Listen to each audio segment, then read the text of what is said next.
Good morning বন্ধুরা। রাষ্ট্রবিজ্ঞান honours পঞ্চম semester CC11 political science honours 2021 সালে যে প্রশ্নগুলি পড়েছিল তার মধ্যে আমরা 15টি শর্ট প্রশ্নের উত্তর দেখে নেব।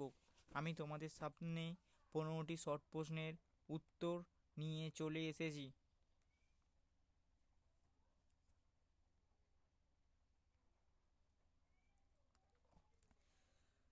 1. এ ফ্র্যাগমেন্ট অফ গভর্নমেন্ট বইটি কার লেখা? Jeremy Bentham. অন লিবার্টি গ্রন্থির রচয়িতা কে? জন স্টুয়ার্ট মিল। ডায়ালেকটিক শব্দটির উৎস কি? গ্রিক শব্দ ডায়ালিগো থেকে। কোন ব্রিটিশ রাষ্ট্র দার্শনিক উদারনৈতিক ভাববাদী রূপে পরিচিত? T.H. Green. Elements of philosophy of rights গ্রন্থটি কার লেখা? হেগেলের। রাজনৈতিক বাধ্যবাধকতা ধারণাটির প্রবক্তাকে? T.H. গ্রিন। শাসিবন নাম কোন রাষ্ট্রদর্শনের ধারার সঙ্গে যুক্ত? কাল্পনিক সমাজতত্ত্বের। কোন কাল্পনিক সমাজতন্ত্রী ফ্যালান্স নামে একটি নতুন ধরনের গোষ্ঠী পরিকল্পনা করেছিলেন?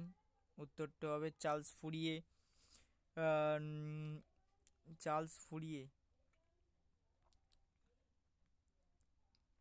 ক্লাস স্ট্রাগল ইন ফ্রান্স কার লেখা? Karl Marx.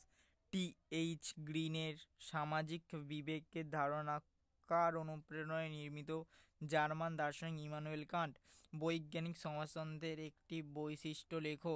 বৈজ্ঞানিক সমাজবাদ সম্পূর্ণরূপে বস্তুবাদী দৃষ্টিভঙ্গি নিয়ে সমাজ বিকাশের ধারাগুলিকে বিশ্লেষণ করে দেখিয়েছে। জর্জ সোরেল নাম কি জন্য বিখ্যাত? সিন্ডিক্যালিজমের মুখ্য প্রবক্তা হিসাবে তিনি বিখ্যাত। ফ্রেভিয়ান সমাজতন্ত্র মূলত কোন দেশে সর্বাধিক জনপ্রিয় লাভ করেছিল? ফ্রেভিয়ান সমাজতন্ত্র মূলত ইংল্যান্ডে জনপ্রিয়তা লাভ করেছিল। এডওয়ার্ড বার্নস্টাইন কোন চিন্তাধারার সাথে যুক্ত ছিলেন? তিনি মার্ক্সবাদী চিন্তাধারার সাথে যুক্ত ছিলেন। সাংস্কৃতিক মার্ক্সবাদের একটি মূল বক্তব্য উল্লেখ করো। কোনো যান্ত্রিক নিয়মবদ্ধতা নয়, প্রলেতারিয়ের সচেতন উদ্যোগ ও কর্মকাণ্ডই বৈপ্লবিক পরিবর্তন সুনিশ্চিত করতে পারে।